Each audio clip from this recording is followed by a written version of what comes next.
La verdad es que estas alocuciones, cada 8 de marzo, nos ponen en la encrucijada de tomar la palabra para volver una y otra vez a decir lo que no nos vamos a cansar de decir.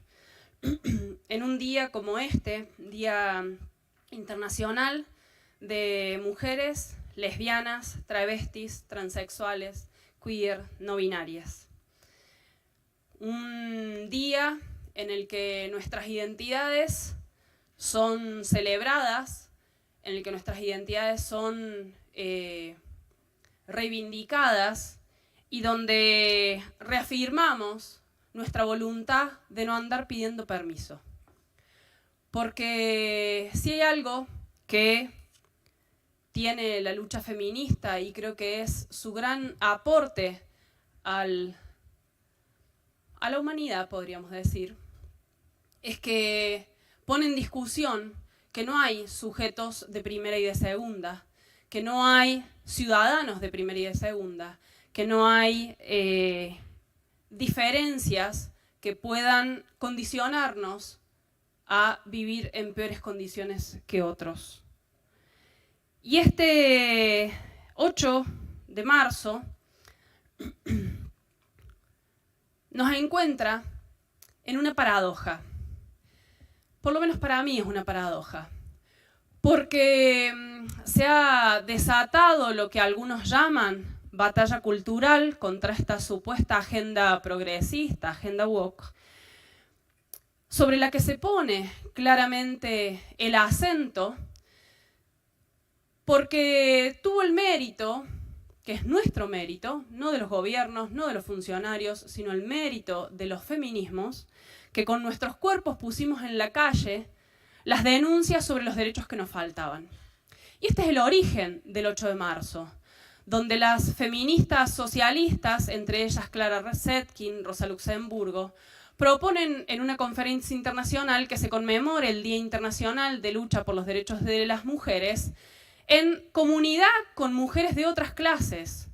Porque si hay algo que las feministas socialistas tuvimos claro desde siempre, es que el género claramente nos une porque nos coloca en una condición de opresión en esta sociedad patriarcal, pero también tenemos muy en claro que la clase nos divide. Y eso no hay que perderlo de vista.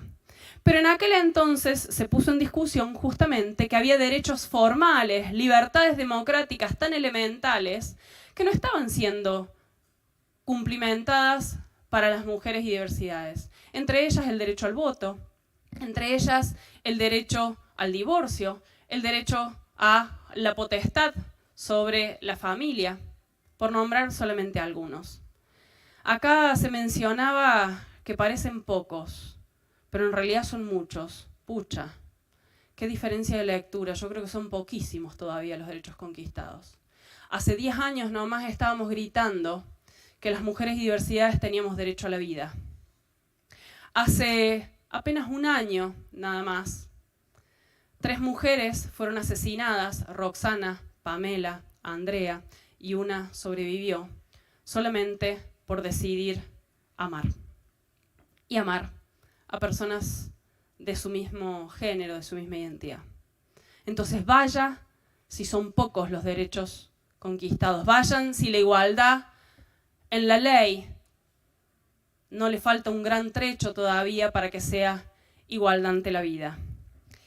Y decía que nos encontramos entre la paradoja de tener que defender aún esos elementos simbólicos en los signos, en las palabras, como por ejemplo el reconocimiento de que hay un crimen específico contra las mujeres y diversidades por nuestra propia condición de género, que es el concepto de femicidio, de modo tal que en una conferencia internacional el presidente de nuestro país decide hacer un ataque a nivel planetario a nuestras identidades. Ahora, se tuvo que quedar muy calladito la boca en esta apertura de sesiones patética con un recinto semivacío, que no dijo una palabra de nuevo para atacar nuestros derechos, porque la contundencia de nuestra manifestación fue evidente. Y digo que es una paradoja porque nos encontramos en el terreno de la defensa de lo simbólico, pero que no puede hacernos olvidar, porque la verdad es que a mí lo simbólico me empieza a cansar un poco, de que el problema son todavía nuestras vidas. Y esas vidas son materiales, y esos problemas son de nuestras condiciones materiales. No es solamente la conmemoración de un día, no es solamente una palabra, no es solamente un cartel como el que tengo aquí. Porque detrás de todas esas palabras, donde también se libra una batalla, está la lucha por nuestras condiciones de existencia. Yo apuesto igual, porque creo que la debilidad del gobierno nacional, que solo se sostiene porque hay cómplices que lo sostienen, porque no tiene mayoría en el Parlamento, porque está envuelto en una estafa de escala mundial, porque no lo dice los medios de nuestro país, sino los principales medios del mundo, como el de la criptoestafa, porque se sostiene, decía, solamente por la complicidad de los gobernadores aliados, como Yar Llora, y otros gobernadores, de los legisladores que en diputados y en senadores le hacen el corso, de las otras fuerzas políticas también, del radicalismo, del PRO. Entonces, si hay algo que dejó claro este 1 de febrero y apostamos a repetirlo este 8 de marzo, es que la fuerza está de nuestro lado porque está en las calles y está en nuestra masividad. Y esa es la denuncia que hacemos desde nuestras banderas y nuestras consignas, porque si hay algo que nos enseñó el feminismo o lección, es que lo personal, anote, señora concejala, lo personal es político. Lo personal es político. Porque esos cuerpos y esas vidas son las nuestras. Porque la materialidad, más allá de los signos por los que seguiremos peleando, es la de los ruidos en las tripas de esas jubiladas que lloran cada miércoles en las plazas del país y en el Congreso, porque no llegan a comprar alimentos y tienen que elegir entre medicamentos o comida. Porque es el dolor de los ojos gaseados, irritados por la represión de Bullrich. Es el dolor de cabeza de las docentes, que estamos sobrecargadas de nuestras tareas, no solo educativas, porque ojalá estuviéramos cargadas de las tareas que liberan, que son las tareas de la enseñanza y el aprendizaje. No, cada vez, y con las reformas que imponen, estamos más sobrecargadas de tareas administrativas que nada tienen que ver con la tarea de la enseñanza y el aprendizaje. Porque nuestros salarios, como estamos discutiendo ahora, no nos alcanzan para cubrir la canasta básica familiar. Porque además, todas las mujeres trabajadoras sufrimos la sobrecarga laboral que implica las tareas del cuidado que no se reparten, porque no se van a repartir nunca en un mundo como este, donde está absolutamente utilizado y aprovechada la división de género. ¿Para qué? Para abaratar nuestra mano de obra.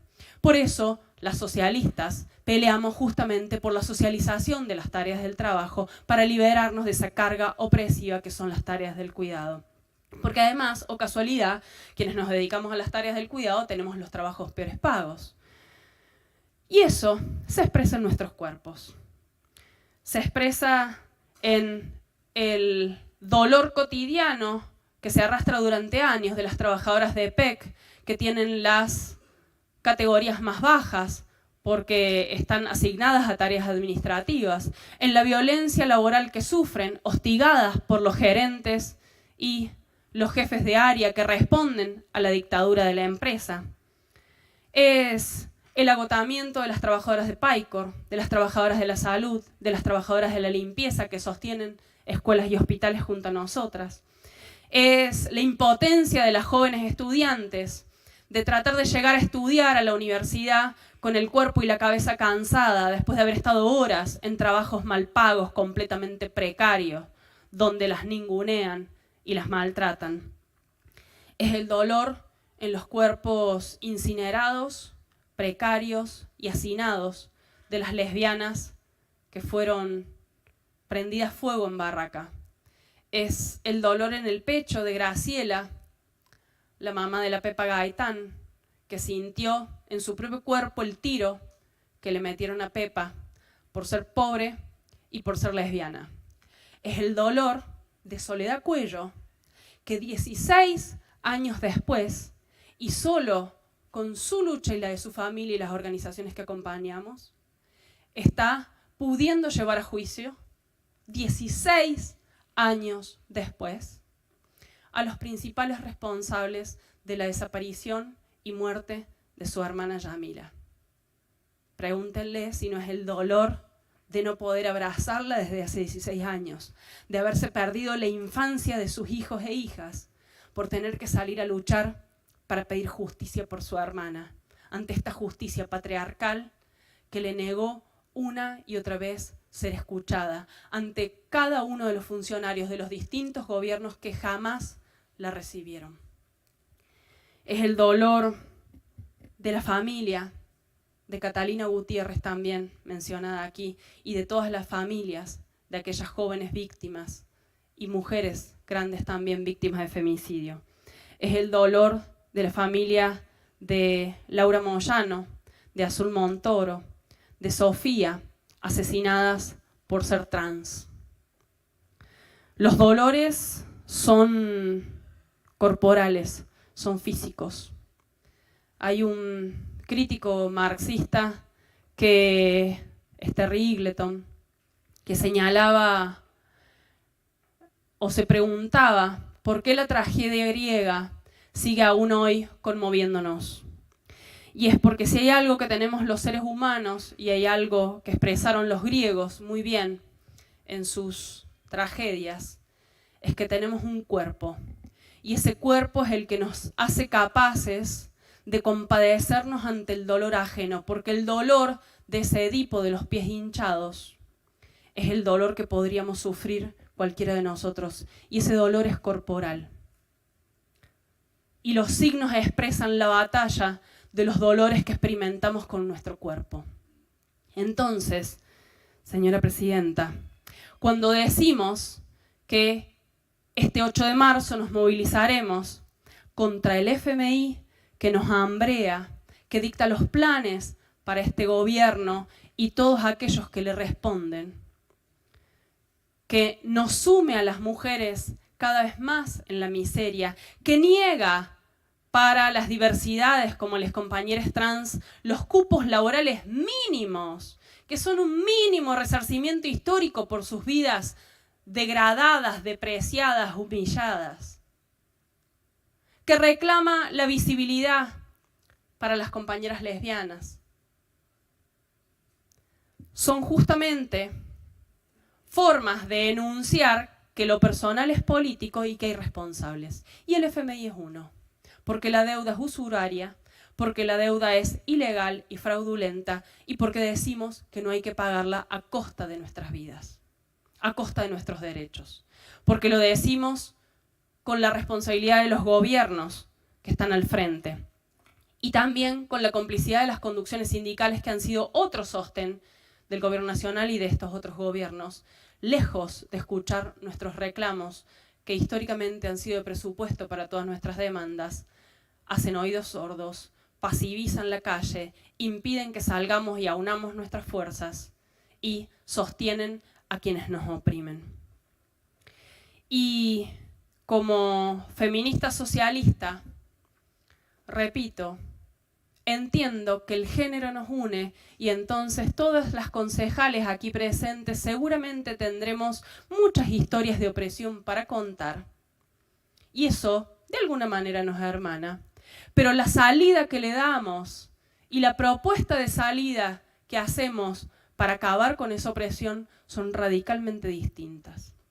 Y ahí es donde la clase claramente nos divide, porque algunas estamos marchando y convocando a fortalecer esas luchas contra el FMI, contra los gobiernos misóginos, contra aquellos que no nos asignan presupuesto. Y hay otras que están defendiendo esos gobiernos, defendiendo el pacto con el FMI, defendiendo a los grandes empresarios, defendiendo a quienes nos explotan como clase trabajadora. Las mujeres no somos minoría, las diversidades sexuales no somos minoría.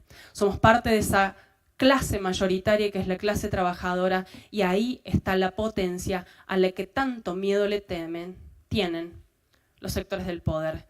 y la verdad es que me honra que la concejal haya decidido tomar la consigna de nuestra movilización para diferenciarse, porque significa justamente que la clase nos divide, que estamos en veredas opuestas y que por suerte la movilización de este 8 de marzo en todo el país se reclama transfeminista, antifascista, anticapitalista y peleando por todos nuestros derechos.